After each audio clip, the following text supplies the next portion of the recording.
bloke comes from a sheep and beef farm in Tuapeka West, and judging from his accent, that's probably somewhere near South Otago or Southland.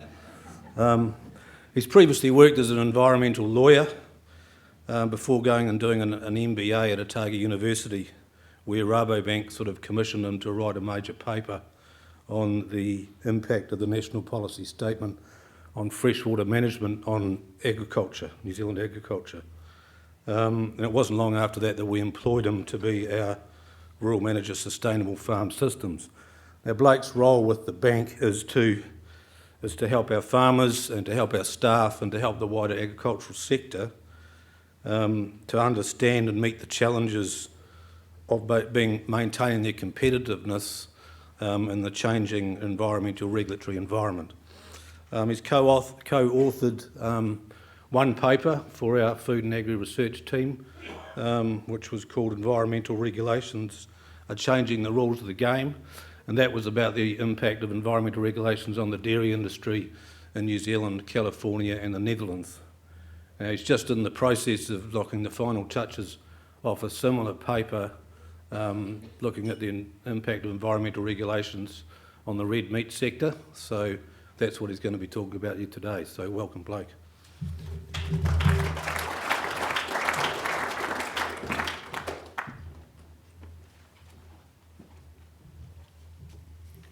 Thanks, George. I always get introduced at these events as the environmental lawyer who is the Sustainable Farm Systems Manager. I think, geez, these cockies will think I'm some tree-hugging greenie.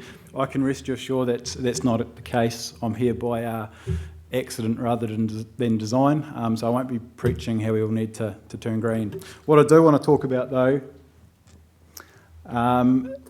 is just I want to start by setting the scene, what's happening sort of globally in this context, and then drill down to what's happening in New Zealand, why environmental regulations, but specifically freshwater regulations, are now so relevant. What does it mean generally for farming in New Zealand? And then drill down actually in terms of the red meat sector, what do we need to be aware of? So over the last 100 years, there's been sort of three major shifts in thinking about how we produce food or agricultural production. And initially it was about volume, about producing more, just getting the production out there. But then suddenly that didn't become enough. Not only did we have to produce more, we had to do it more efficiently and effectively. So about productivity. But now we're moving into this third paradigm where not only is it not enough to produce it more efficiently and effectively, but we've also got to do it more responsibly, particularly in relation to the environment. The idea of needing a social licence to operate is demanded by not just regulators but our consumers as well. And for New Zealand to remain a profitable and leading export of agricultural production, it's important we understand that the challenges and opportunities this presents to us. But what's equally as important is understanding that we must do all this while also remaining profitable. Because in the long term, environmental sustainability and economic sustainability are inextricably linked. Neither can prosper without the success of the other. In terms of regulations worldwide, we're seeing much stricter regulations imposed on agricultural producers, much more regulation based on the polluter pays principles. However, at the same time, we're also seeing those same policymakers driving economic policies designed around increasing production and the high levels of standing that provides society.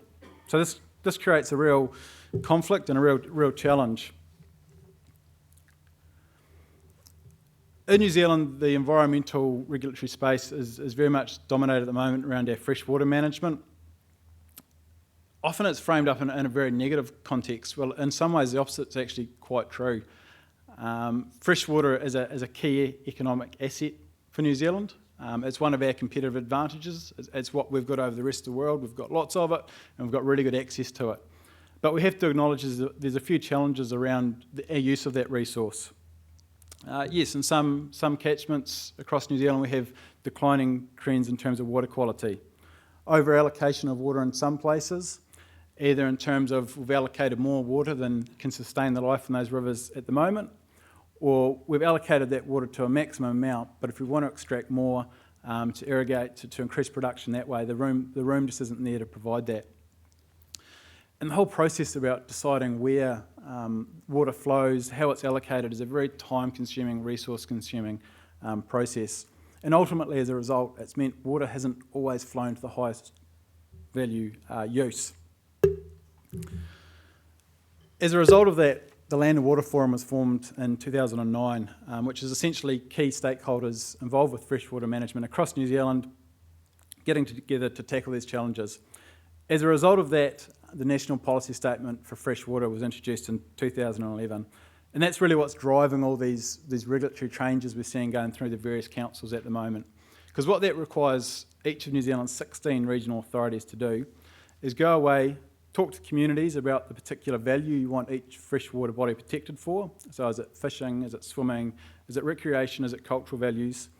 And then based on those values, set some hard limits around water quality and water quantity in order to maintain or improve water quality in those waterways. Once we've got the limits, we then need to put rules in place to decide how we're going to achieve those limits. And as I mentioned, that's what we're starting to see roll out across the country now. Now, regional authorities have till 2025 to have that in place, and as I'll touch on soon, they're all at different stages, which can be very frustrating for some people. Why is it such a game changer? Well, since 1991, the loss of contaminants to air, water and land has been controlled by the Resource Management Act. And to date, the focus in the farming sense has been very much around those point source discharges, where we can identify largely where the water's, the pollutants leaving the farming system and entering the waterways. What we're seeing with the National Policy Statement for fresh water is a shift to the non-point discharges. So the runoff of phosphorus, E. coli and sediment and the leaching of nitrogen. And we're seeing hard limits being placed at a farm scale level.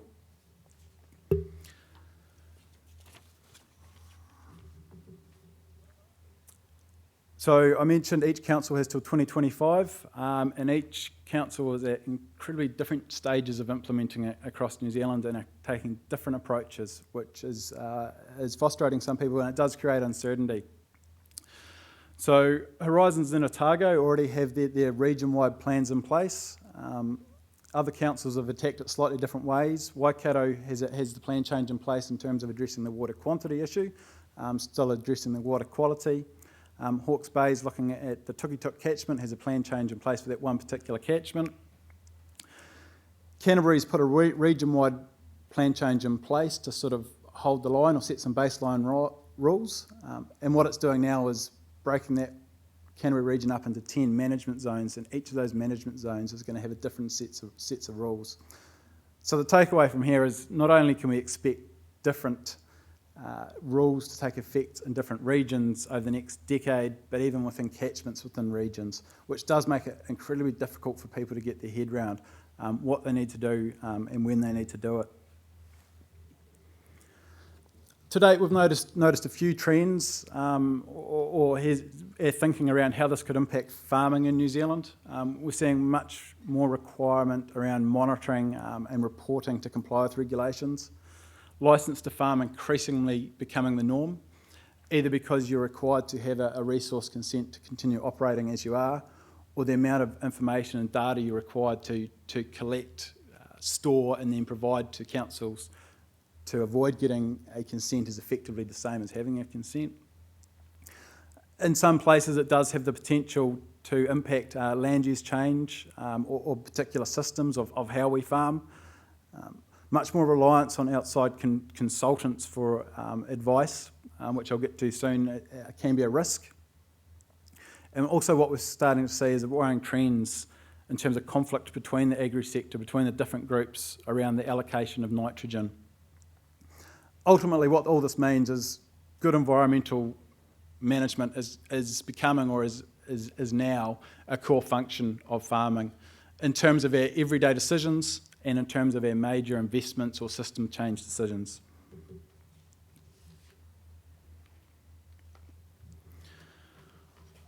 Anytime there's change to the status quo, there's always risks and opportunities created.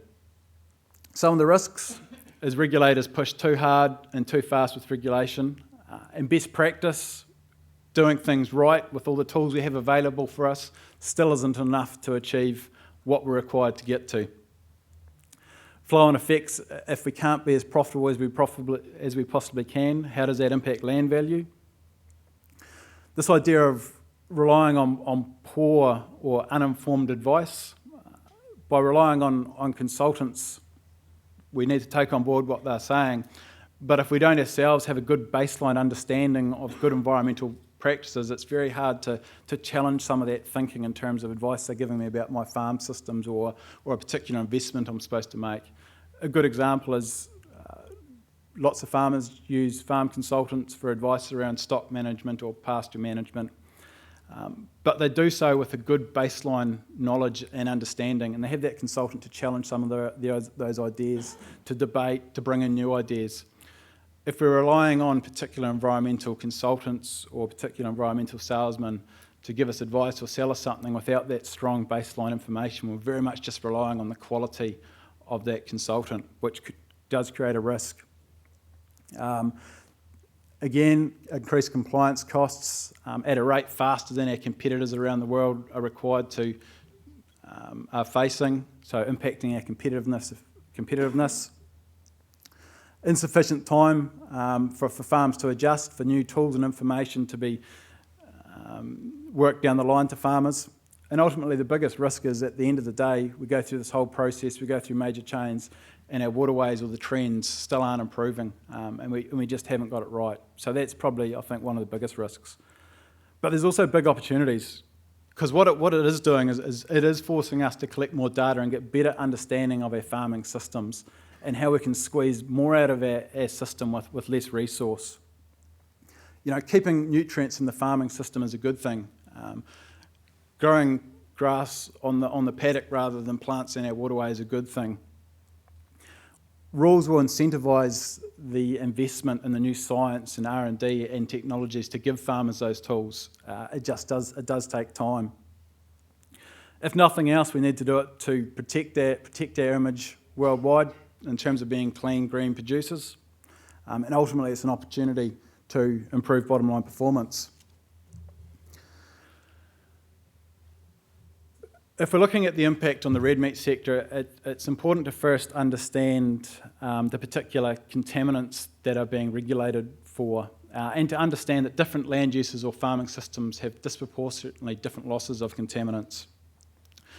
So there's three main pollutants that come from pastoral farming systems. So you have your nutrients of nitrogen and phosphorus, sediment and E. coli.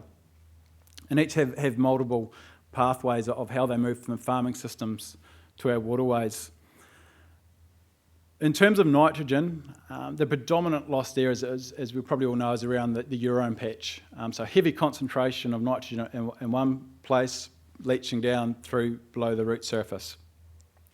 So those land uses that have a high number of eurome patches or a high concentration of nitrogen within the eurome patches are much more likely to leach nitrogen.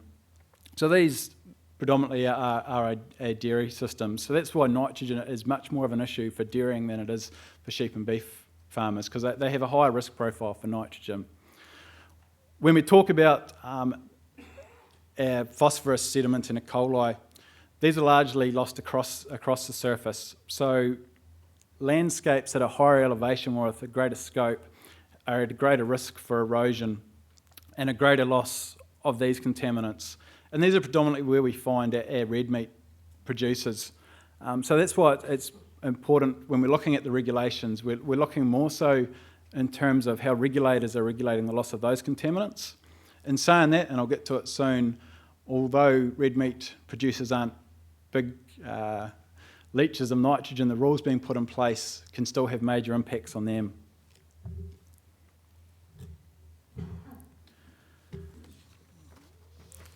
So if we look at the rules being put in place to control runoff, they're much more about encouraging farmers to employ best management practices to control those runoffs.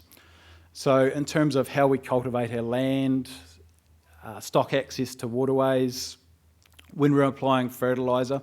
So we're seeing specific rules put in place that require farmers to implement good practice in those areas. Now, councils can take a range of approaches how they do that. They can mandate that you do a particular thing. So fencing of a waterways, for example, they can require you to fence a waterway. Or the flip side is they can prescribe a certain outcome that they want to see achieved and leave it up for you to get there. And a good example of that is Otago, where I'm from, Plan Change 6A, requires or makes it prohibited activity for any damage to the beds or banks of a waterway. It doesn't say you have to fence your waterway, it leaves that up to you. Now, there's trade-offs involved with whichever way we go with. So the benefit of an approach like Otago is it provides individual farmers the flexibility. They don't have to fence every waterway. So if I'm a high country farmer in Otago, very extensive, no environmental damage, I don't have to go away and fence my waterways. The challenge that Otago farmers find, though, is the uncertainty this creates. Because how do I know, A, what is damage to the waterway, but also, if I'm going to get it pinged because it's done, where am I required to fence and where am I not required to fence? And it creates a lot of uncertainty. So the trade-off for that flexibility is uncertainty. I mentioned nitrogen, so yes, red meat producers are generally low leachers of nitrogen, but what they have to be cautious of are rules put in place that cap their ability to increase their level of nitrogen leaching. So in catchments that have either a fully allocated or over-allocated amount of nitrogen in the waterways, we're seeing councils have to allocate N leaching to individual farmers. And there's various approaches or ways they can go about this. But what the red meat producers have to be very careful of is any cap that will restrict their ability to intensify, either through development of existing farming systems or changing to higher leaching farming systems like dairying.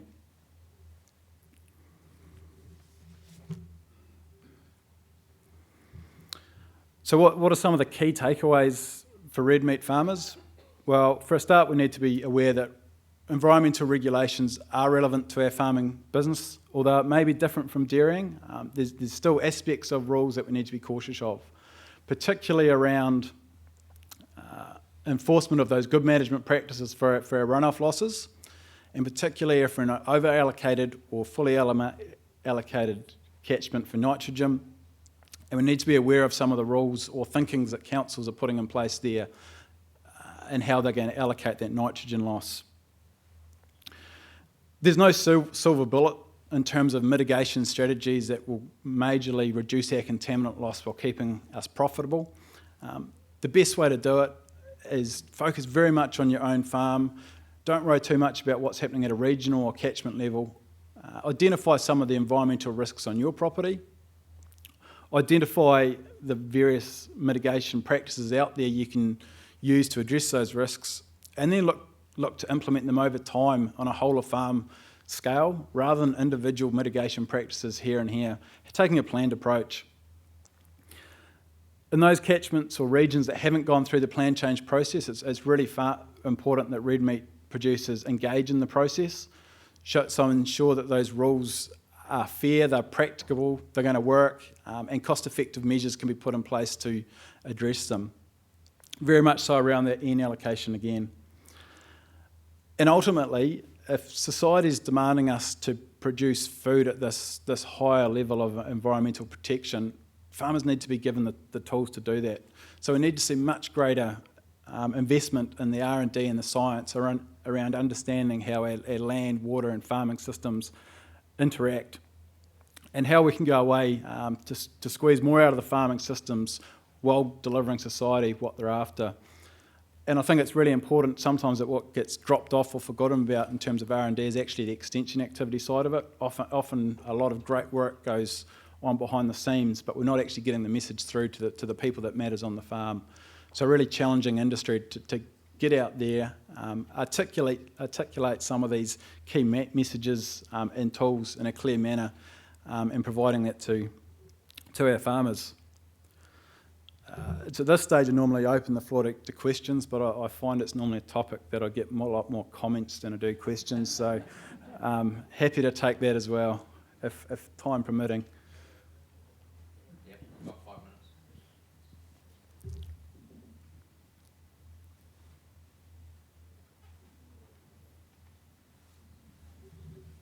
minutes. Just going back to your good active use of consultants, my question to you would be is, which we do have to use, consultants, why in some regional councils are we forced into employing consultants to actually gather the data that regional councils should have gathered in the first place to create a baseline? Again, it's probably a question directed at the councils. What I will say, with not in defence of the councils, but in reality is I think councils are largely under-resourced in this area, and what they're required to do to comply with some of this national policy statement and what it's going to take over time in terms of first writing the plans, but actually implementing these plans. It's going to take a huge amount of resource that perhaps they may not be currently geared to handle, so they might be trying to pass that on. Yeah, the point I was making there is if they're the ones making the rules and they're not resourced properly, it's a bit nerve-wracking, isn't it? It is. Yes. With all these rules coming in, has there been any talk of what the punishments are going to be if you fail to meet your nutrient loading? You know, you breach your nutrient loading. Has any of the actual outfits talked? Yeah, that comes back to the point I was trying to make before. Actually, writing the rules is one thing. Enforcing them is going to be a whole different beast for councils, particularly with some of the way rules have been written. The use of overseer, we talk about nitrogen leaching, so we've got hard limits set in terms of if you go over that, you're required to get a consent, or you're in breach of what you're required to do. Yet overseer, as the measurement tool, doesn't work with hard limits, and there's a margin of error. So that could be a very interesting space to watch over time. Yeah, just from a banking perspective, as a bank, you must be quite concerned with like grandparenting and that in certain areas, and the huge effect it could have on particularly dry stock farmers' value of their land, and the financial effect it could have. Did you want to sort of comment on that? Yeah, absolutely. It is. Unfortunately, like everyone else, we're operating under imperfect information, so we don't want to get too far ahead of the curve ourselves and predict effects or impacts that may not actually play out, because there's a lot of water to go under the bridge in all of these cases, both in terms of the rules that have been written, how they're going to be implemented, but also the role of science and technology over time. But you're dead right, we don't want to be left holding a lot of exposure in some of those places areas, so it's a tricky one for us as well.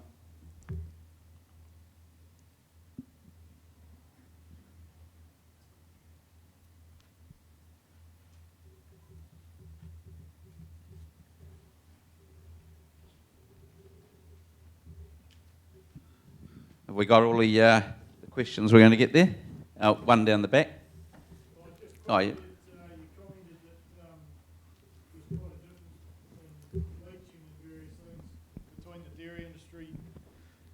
things between the dairy industry and red meat sector. It seems, especially in our region, that we're all being lumped together. Is there any way or means that we can separate that?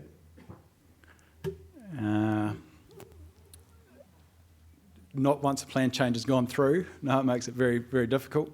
That's why probably one of the key messages is where plan changes haven't gone through. First, understand how it does impact your sector, and then engage or work with the industry groups to engage with councils to make sure the particular allocation framework that's been put in place it's fair and it provides flexibility for those low leaches, some scope to intensify over time.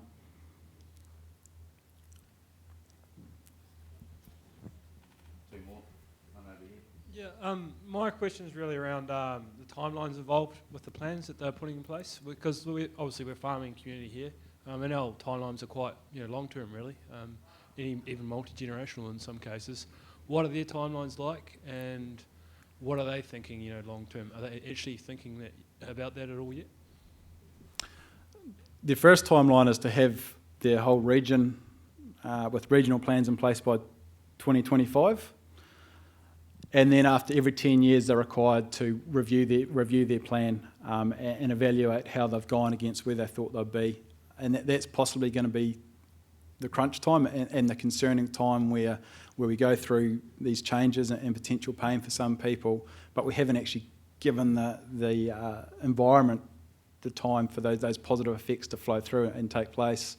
And again, society says, oh, well, we didn't get it right the first time. We need to perhaps go a bit tougher next time. So that is a slight concern. Given that they have stated that they will review the process in about 10 years after they've done this one, how do you see the future from your side of the fence, given that you're more in tune with what's going on than the rest of us? Yeah, it's difficult to say because it's difficult to say what the makeup of government will look at the time, and it's also difficult to say in 10 years' time. Like I said, we perhaps don't want to underestimate our own skill and ability to innovate some of the tools that we have in place. So maybe some of the targets and limits that look really difficult now, 10 years down the track, don't look as difficult. So it's really hard to crystal gaze in that situation, but I wouldn't underestimate ourselves in that space either. I was going to say one more question, but as long as they're short questions, we can take two there and then Jacqueline. Early on in your presentation, you talked about our other markets having the same sorts of ecological pressures. What's the difference in timing between what we're seeing here in New Zealand versus what our other markets are in? Yeah, good question. In terms of the regulation that's being imposed? Yeah, so this is the report George alluded to at the start, where I compared the Netherlands with California. So the Dutch have probably been dealing with this stuff 30 years ago. California, more or less 10 years ago. But I think it's important we're not comparing apples with apples. So I don't think it's a case of saying because they were doing it 30 years ago, we should have been doing it 30 years ago. I think as we become aware of some of the impacts we're having on the environment, as it starts to show in our environment, that's the time to make the change. So yep, some of our competitors have been doing this for a lot longer and in many cases operate under a much stricter regime. But like I said, we've got to be careful we're not comparing apples with apples and look at our own situation. Blake. Yes. As a lawyer, as a banker, and as an environmental expert, you put your finger on the problem with overseer and indeed with what the general councils are doing, and the fact that we need more science and R&D and extension. These guys are doing everything they can on the land. So my question to you as a bank, what can you do more to assist the government to support ag-research in terms not only of its animal destruction, but also its soil science destruction, because that's the problem with overseer. So it's a very quick answer. So what can we do? Yes! We can encourage other people to invest in... Get to the government and say, we are Rabobank, we hold the environmental leadership in the banking industry, and these guys are suffering. Yeah, absolutely. That's a good point. I think that's a very good place to finish this. The Holgate family, even from my Canterbury base, the Holgate family are known as good farmers, probably more in the sheep sector than anything. But I think what we value here is Rabobank's leadership position in putting resource into some of these specialist areas that are the hard places to go, that nobody wants to do the work. And if the sort of resource that we know Rabobank applied globally with some specialists like yourself, Blake, continues, then that gives us more core information to work with to deal with some of the issues that Jacqueline just mentioned. So thank you very much. We appreciate your input today. Well, thank you. Small token of appreciation.